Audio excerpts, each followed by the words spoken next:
كشف الدجى بجماله حسنت جميع خصاله صلوا عليه وآله الحمد لله আল্লাহ পাকের শুকরিয়া যিনি আমাদেরকে সুন্দর পরিবেশে সুন্দর জায়গা জান্নাতের বাগান বেহেশতের বাগানে বসার মতো সুযোগ দিলেন, তৌফিক দিলেন, সুস্থতা দিলেন, মন মানসিকতা দিলেন, সেই জন্য বলি আলহামদুলিল্লাহ। সম্মানিত মুসল্লিগণ, আমি অল্প সময় কথা বলবো। তো বিশেষ করে আজকের মাহফিল যারা আয়োজন করেছেন, বিশেষ করে সভাপতি সাহেব, প্রধান অতিথি, প্রধান বক্তা, বিশেষ মেহমানগণ, পরিচালক সহ সকলকে আমি কৃতজ্ঞতা জানাই, ধন্যবাদ জানাই এবং সম্মানিত মুসল্লিগণ যারা উপস্থিত হয়েছেন আপনাদেরকে ধন্যবাদ জানাচ্ছি। যারা দূর দূরান্তে আছেন আপনাদেরকে মাহফিলে আসার জন্য বিশেষভাবে আহ্বান করছি। সম্মানিত মুসল্লিগণ, আমি আপনাদের সামনে কম সময়ে অল্প কিছু আলোচনা করার চেষ্টা করব। আল্লাহ যেন আমাকে বলার, আপনাদেরকে শোনার এবং সকলকে আমল করার তৌফিক দান করে, আমিন বলেন। আমি আপনাদের সম্মানে কোরআন শরীফের একটি সূরার কিছু অংশ তেলাওয়াত করেছি। সূরার নাম হলো মুমিনুন। সূরার নাম কি? মুমিনুন। মানে আমরা মুমেন কই, মুমেন বাংলায় মুমেন বলি, মুমেন কাফের। তো মুমেন হইল এক বছর, বহু বছরে মুমিনুন, মুমেন গণ।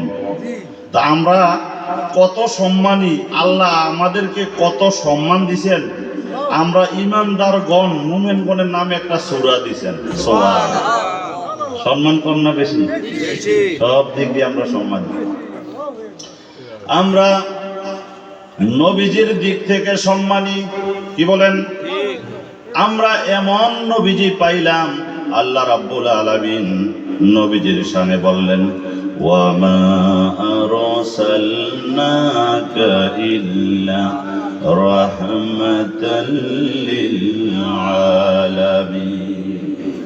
হে হাবিব, আপনাকে আমি রহমত হিসাবে প্রেরণ করেছি। সুবহানাল্লাহ। নবীজির দিক থেকে আমরা খুশি, দামি, সম্মানী। কিতাবের দিক থেকেও আমরা দামি।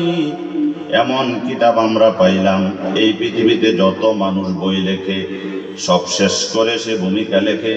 ভূমিকার মধ্যে সে বলে যে আমি চেষ্টা করেছি আমার বইটা সুন্দরভাবে নির্ভুলভাবে লেখার জন্য, এরপরও আমি মানুষ, আমার ভুল হতে পারে, এরকম লেখে কিনা বলেন? ভুল হতে পারে, কিন্তু আমার আল্লাহ এমন এক লেখক, তিনি কিতাব লিখলেন, শুরুতেই তিনি চ্যালেঞ্জ মারেন। সুবহানাল্লাহ কোন? শুরুতেই তিনি চ্যালেঞ্জ করেন, আলিফ লাম মিম যালিকাল কিতাবু লা রাইবা ফিহি হুদাল লিল মুত্তাকিন। This is a book there is no doubt. এটা এমন কিতাব যার মধ্যে বিন্দু মাত্র সন্দেহ নাই। সুবহানাল্লাহ। তারপরে আমরা ধর্মের দিক থেকে সম্মানী, দামি। এমন ধর্ম, যেই ধর্মকে বলা হয় আল ইসলামু নিজামুন কামিলুল লিল হায়াতিল ইনসানিয়া। Islam is the complete code of life. পরিপূর্ণ জীবন ব্যবস্থার নাম হলো ইসলাম। সুবহানাল্লাহ।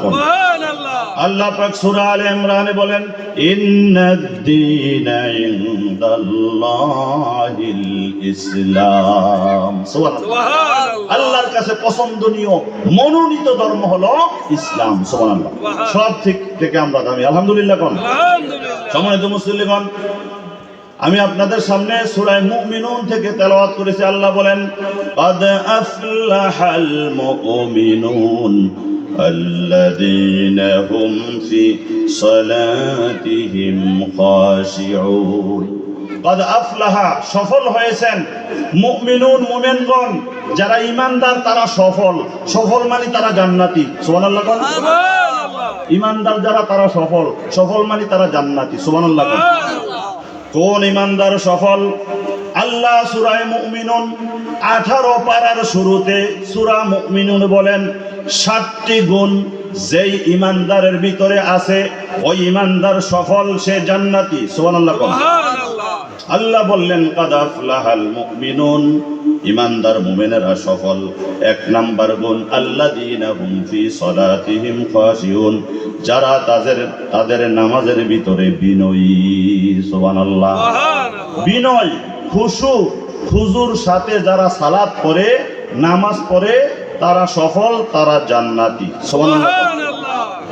বিনয়ের সাথে, খুশু খুজুর সাথে নামাজ পড়ে। এখন বিনয়ের সাথে নামাজ পড়লে না কেন? পড়লে না কারণ আপনি নামাজ পড়েন না, তো আর বিনয়ে কি আর খুশুয়ে কি আর খুজুর কি কিছুই তো নাই। যে পড়ে সে বিনয়ের সাথে খুশু খুজুর সাথে যদি সালাত পড়ে, নামাজ পড়ে, সে সফল, সে জান্নাতি। সুবহানাল্লাহ। এখন নামাজ পড়লে লাভ না ক্ষতি? অনেকে মনে করে ক্ষতি। কেন? তিরমিজি শরীফের হাদিস কিতাবুল তাহারাতের মধ্যে নবীজি বলেছেন, আন আবি হুরায়রা রাদিয়াল্লাহু তাআলা আনহু قال قال رسول الله صلى الله عليه وسلم ألا أدلكم ما يمحو الله به خطايا ويرفع به درجات قالوا بلى يا رسول الله صلى الله عليه وسلم قال إسباغ الوضوء على المكاره وكثرة الخطى إلى المساجد وانتظار الصلاة بعد الصلاة رواه الترمذي। এমএ ক্লাসের কিতাব কামেলের কিতাব তিরমিজি শরীফের মধ্যে আছে, নবীজি বলছেন আমি কি তোমাদেরকে বলবো এমন তিনটা আমল আছে যে আমল করলে গুনাহ মাফ হবে, সম্মান বেড়ে যাবে। সুবহানাল্লাহ। তিনটা আমল করলে গুনাহ মাফ হবে, সম্মান বাড়বে। গুনাহ মাফের দরকার নেই, সম্মান বাড়ার দরকার নেই। আসল সম্মানের মালিক কে? আল্লাহ। দুনিয়ার মানুষ জোর করে আপনি সম্মান আদায় করতে পারবেন না। আপনি যদি বলেন আমারে সালাম দিলি না, আমারে সম্মান করলি না, আমি একটা সম্মানী, একটা দামি লোক, সামনে সামনে আসসালামু আলাইকুম, আসসালামু আলাইকুম মানে তোমার মৃত্যু হোক, তুই মর।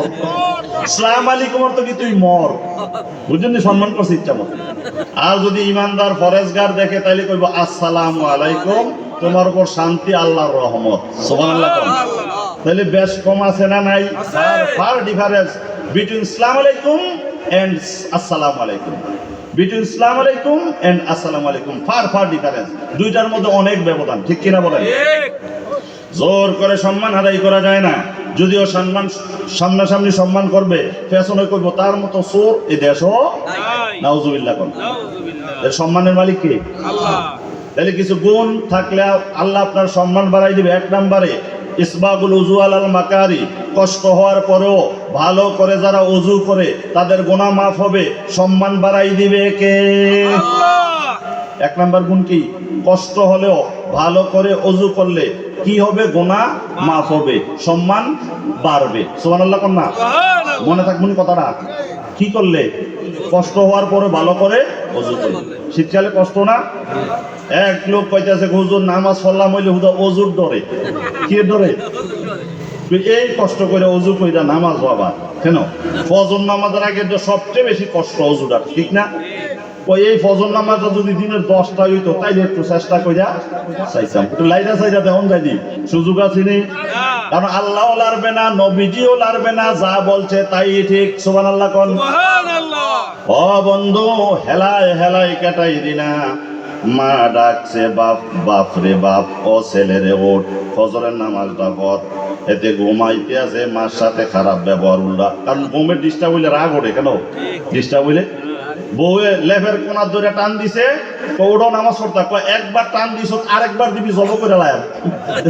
লেফের কোনা টান দাও, এই যে শীতটা গরমটা, লেপটা গরম হয়েছে, এটা গরমটা সইলা যাও, একটা কষ্ট না হোক, বিরাট কষ্ট। বউরে কইছে একবার কোনার ধরে টান দিছ, আরেকবার দিবি, শেষ, কিয়ামত করে লায়ার। নাউজুবিল্লাহ। কোন ছেলেরে বুঝাইছে, ছেলে ওঠে না ঘুমেতে, মার সাথে দমিক, তুমি কি বুঝো? ঘুমাইলে ঘুমাইতেছি রে প্রথম রাতে, মাঝে প্রথম রাতে বেড়ায় ফেসবুক চালাইছে। কি বুক? ফেসবুক। জোরে কোন কি বুক? ফেসবুক। ফেসবুক, ইউটিউব, ইন্টারনেটে ঢুকিয়া রাতের 12টা 1টায় ঘুমাইছে, ফজর নামাজ পড়বো করতে কেউ করতেছে না। এবার ফজর নামাজ তো পড়ে না, 8টা 9টার সময় রওনা দিছে, অনেক দূরে যাবে। যাইয়া একটা বাসের সাথে আর একটা বাসের ধাক্কা লাগছে, লাগিয়া এলো, ছেলেটা অ্যাক্সিডেন্ট হয়েছে। একটু পরে ছেলেটারে হাসপাতাল নিছে, কিছুক্ষণ পরে ছেলেটা মারা গেছে। জোহরের নামাজের পরে তার জানাজা। আল্লাহু আকবার। ফজর নামাজটা কাজ হয়েছে নি? জোহর নামাজের পরে কি হয়ে গেল? জানাজা। আর পড়বো কবে? এই জন্য কবি বলছেন কেমন করে ঘুমাও তুমি, কেমন করে ঘুমাও তুমি, ফজর করে কাজা। কন্যা, কেমন করে ঘুমাও তুমি, কেমন করে ঘুমাও তুমি, ফজর করে কাজা। এমন তো হতে পারে জোহরে জানাজা, এমন তো হতে পারে জোহরে। বলতে পারবেন নি? মনে হইব। কেমন করে ঘুমাও তুমি, কেমন করে ঘুমাও তুমি, ফজর করে কাজা। এমন তো হতে পারে জোহরে জানাজা, এমন তো হতে পারে জোহরে জানাজা। মুসলিম ঘরে জন্ম নিলে হয় না মুসলমান, মুমিন কাফের পার্থক্যটা নামাজে প্রমাণ। ঠিক কিনা কর? মুসলিম ঘরে জন্ম নিলে হয় না মুসলমান, মুমিন কাফের পার্থক্যটা নামাজে প্রমাণ। এই জীবনে হয় না যেন, এই জীবনে হয় না যেন নামাজ কবু কাজা। এমন তো হতে পারে জোহরে জানাজা, এমন তো হতে পারে জোহরে জানাজা। আল্লাহু আকবার, জোরে কোন আল্লাহু আকবার।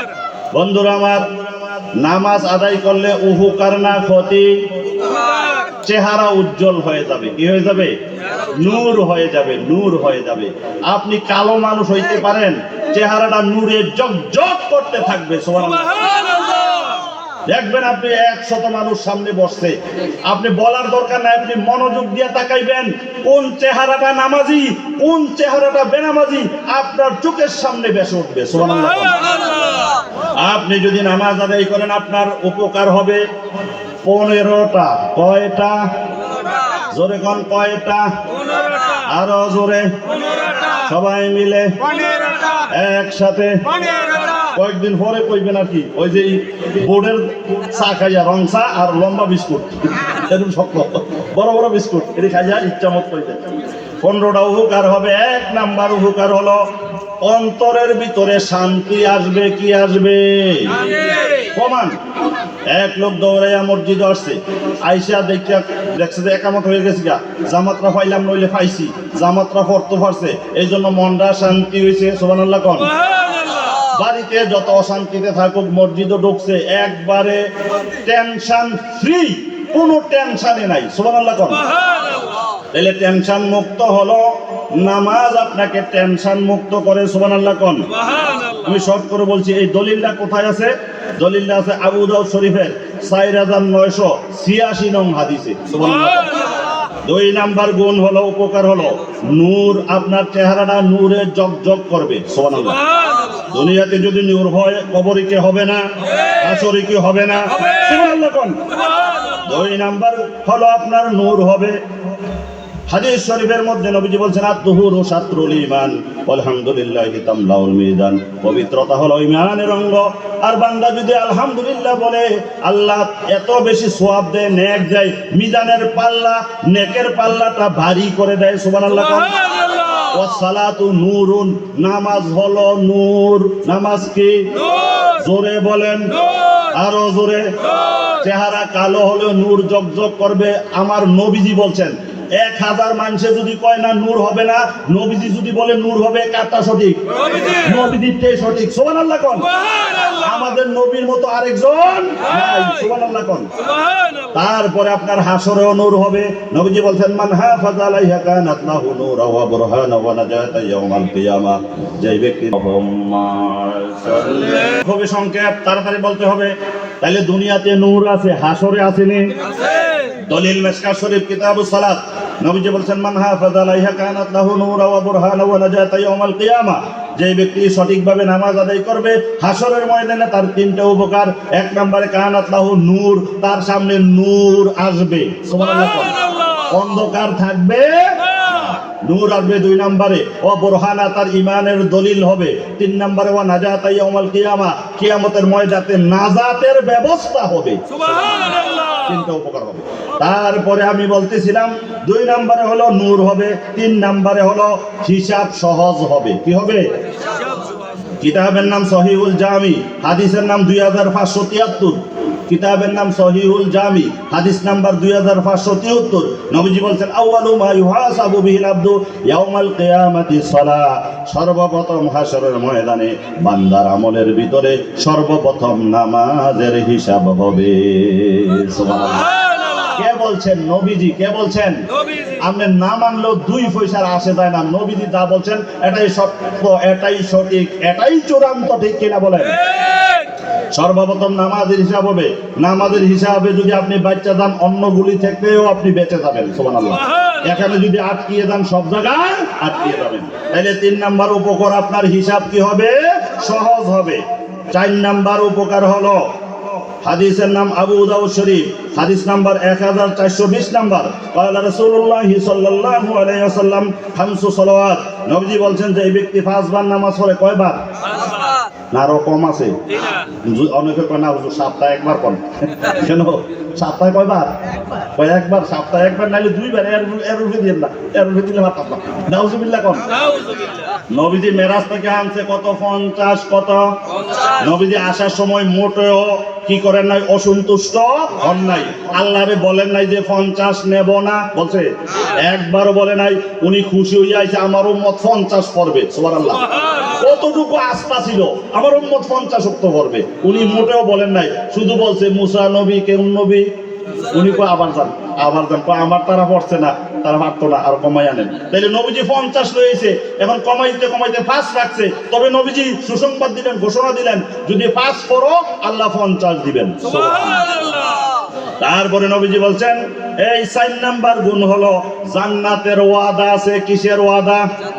নবীজি বলছেন খামসু সালাওয়াত, 5 বার নামাজ। কানা লাহুল আহদু, আল্লাহর ওয়াদা ইনদাল্লাহ আইয়ুদখিলাহুল জান্নাতা।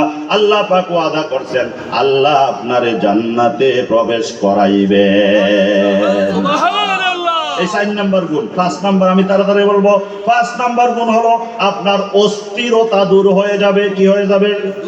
অনেক মানুষ অস্থির, এটা করবো না, এটা করবো, কোনটা করবো না, কোনটা করবো, বিদেশ পাঠাইবো না, চাকরি নেবো না, ব্যবসা করবো না, কি করবো একটাও বুঝে না। ঠিক কিনা কম? শুধু অস্থিরতা। নামাজের ভিতরে অস্থিরতা দূর করে দিবে আপনার নামাজ। কোন সুবহানাল্লাহ। আল্লাহ সূরা মাআরিজ, কোরআন শরীফের সূরা মাআরিজের 23 নং আয়াতে আল্লাহ বলেন ইল্লাল মুসাল্লিন আল্লাযীনা হুম আলা সালাতিহিম দাইমুন। অস্থির সবাই, তবে যারা মুসল্লি তাদের কোনো অস্থিরতা নাই। কোন মুসল্লি? যারা সব সময় সালাত আদায় করে। জোরে কোন সুবহানাল্লাহ। তাদের কোনো অস্থিরতা নাই।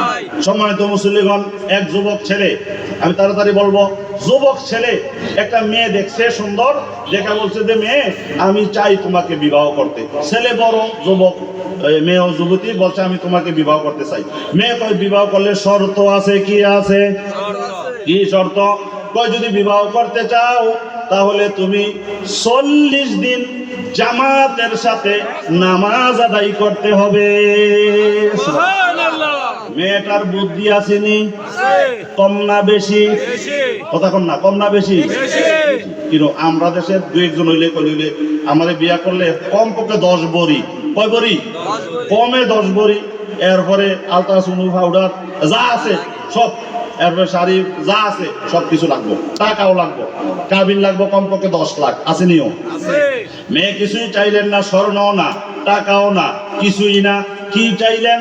ও ছেলে আমারে বিবাহ করো, তবে আগে 40 দিন জামাতে নামাজ পড়া আসো। সুবহানাল্লাহ কোন। শর্তটা ভালো না খারাপ? জোরে কোন। আরো জোরে। ভালো না? অনেক ভালো। 40 দিন জামাতে নামাজ পড়তে হবে। এবার ছেলেটা কয়, আমার কাছে তো মেয়েটা টাকা চাইলো না, স্বর্ণ চাইলো না, মাত্র 40 দিন জামাতে নামাজ আদায় করতে চাইলো। এই জন্য ছেলেটা চলে গেছে মসজিদে নামাজ আদায় করতে। কোন সুবহানাল্লাহ। তাইলে বোঝা গেল একজন মহিলা ইচ্ছা করলে তার স্বামীরে নামাজও পড়াইতে পারে, একটা মেয়ে ইচ্ছা করলে একটা ছেলেরে ভালো বানাইতে পারে। কি করেন, পারে কিনা? চেষ্টা করলে পারে। সুবহানাল্লাহ কোন। এবার ছেলেটা চলে গেল মসজিদে নামাজ পড়তে। একদিন 5 ওয়াক্ত, 2 দিন, 3 দিন, দিনে দিনে স্বাদ কমে না বাড়ে, মজা কমে না বাড়ে। নামাজের ভিতরে মজা আসেনি? কার আছে? যার ইমান আছে, যার ইমান আছে তার মজা আছে। কেমনে? এক লোক দৌড়ে আসছে নামাজ পড়তে, আইসা দিয়ে জামাত শেষ, মনে একটু কষ্ট হয়েছে, জামাত পাইলাম না। ওই যে যদি জামাত পাইতো তাইলে শান্তি লাগলো, মজা লাগলো, পাইছে না, কষ্ট হয়েছে, বোঝা গেল ইমান আছে। জোরে কোন কি আছে? তার কি আছে? ইমান। এই জন্য আপনার ওই যে ছেলেটা নামাজ পড়া শুরু করছে, 1 ওয়াক্ত, 2 ওয়াক্ত, 3 ওয়াক্ত, 4 ওয়াক্ত, 5 ওয়াক্ত, 1 দিন, 2 দিন, 3 দিন, অনেক দিন যাওয়ার পরে 40 দিন নামাজ তার হয়ে গেছে। এবার 40-এর পরে নামাজ বন্ধ করে না, 41 দিন, এইবার 42 দিন, 43 দিন, পড়তে আছে। এক দাদা তার নাতিরে বলছিল, মাঝখানে আরেকটা কথা বলি, নাতিরে বলছে, এই নাতি, তুই যদি নামাজ পড়স না, একটা কাম কর, তুই যদি এই 40 দিন নামাজ পড়স তাইলে তোরে আমি ডেলি 100 টাকা করে 4000 টাকা দেবো। কত দিব? কত? 4000 টাকা দিবে। কত? 4000 টাকা দিব, ডেলি 100 টাকা করে তোরে দেবো। তুই গন্যা 4000 টাকা লয়ে দিবি, 40 দিন নামাজ পড়বি। তেও কষ্ট করে 40 দিন নামাজ পড়া পইরাইয়া কইতেছে, ও দাদা টাকা দাও, টাকা দাও, নগদ আমি নামাজ পড়েছি, টাকা দাও। দাদাই কইতে আছে, রে তোর কি টিয়া দেন, তোর নামাজ তুই বসা দেয়, ওরা একটা লাড়ি লইছে। দাদারা লাড়ি দেয় না, একটা অনেক সময় বেহা লাড়ি দেয়, তো লাড়ি লয়ে কয়, তোর নামাজ তুই বসো, কি আবার টাকা রে। ও দাদা, তুমি যে চালাকিটা করবো এটা আমি আগে টের পাইছি, এর লাগে মনে করছো তুমি জিততে গেছো, এত না আবার তুমি জিতছো না, আমি জিতছি না, আমার সব ডিভোর্সে অজু ছাড়া। কারে ঠকাই দিছে? কারে? দাদা রে। ঠকছে কারায়? দাদায় না নিজে? জোরে কোন কে ঠকছে? ঢাকা শহরে গেছে, গিয়া থেকে লম্বা বিল্ডিং 24 তলা, এতে গণা শুরু করছে 1 তলা, 2 তলা, 3 তলা, 4 তলা, পাশে একটা করে গ্রাম থেকে কেমন হয় আইসো একজন মফস্বলের থেকে, তাতে টেয়ালাম যাবো, কইতেছে ভাই 1 তলা গণলে 10 টাকা, 1 তলা কত? 10 টাকা, 2 তলা গণলে 20 টাকা, তো 24 তলা কত হয়েছে গণছেন নি? কয় টাকা? কত? কত কোন টাকা? 240 টাকা হয়েছে। কত গণছ? 24 তলা, 240 টাকা দাও। এতে 240 টাকা দেয় না? কয় না ভাই আমি সবজি গনছি না। কত? কয় আমি গনছি 10 তালা। তাহলে তো 10 10 100 টাকা দাও। 100 টা দিয়া কয়, মনে করছো তুমি চালাক, আমি কম না, গনছি 24 তালা, দিছি 10 তালা টিয়া। কারে ঠকাই দিছে? হেবেডারে না নিজে ঠক দেখে। অনেকে মনে করে নামাজ পড়লে হুজুররার লাভ, ইমাম সাহেবের লাভ, আসলে লাভ না, লাভ হুজুরার না, নিজে। এই জন্য বন্ধুরা আমার, তাইলে মনের অস্থিরতা দূর করে নামাজ, ঠিক নেই? ওই ছেলে 40 দিন পড়ছে, 50 দিন পড়তে আছে, আর মেয়ের কাছে ফিরা আসে না। অনেক দিন পরে মেয়ে তারে খবর দিছে, খবর দিয়া বলতেছে, ও যুবক ছেলে রে, তুমি 40 দিন আগে বলছিলা, 40 দিন আগে বলছিলা যে আমাকে বিবাহ করবে, আমি বলছিলাম বিবাহ করলে 40 দিন জামাতে নামাজ পড়তে হবে, এরপরে আসবা।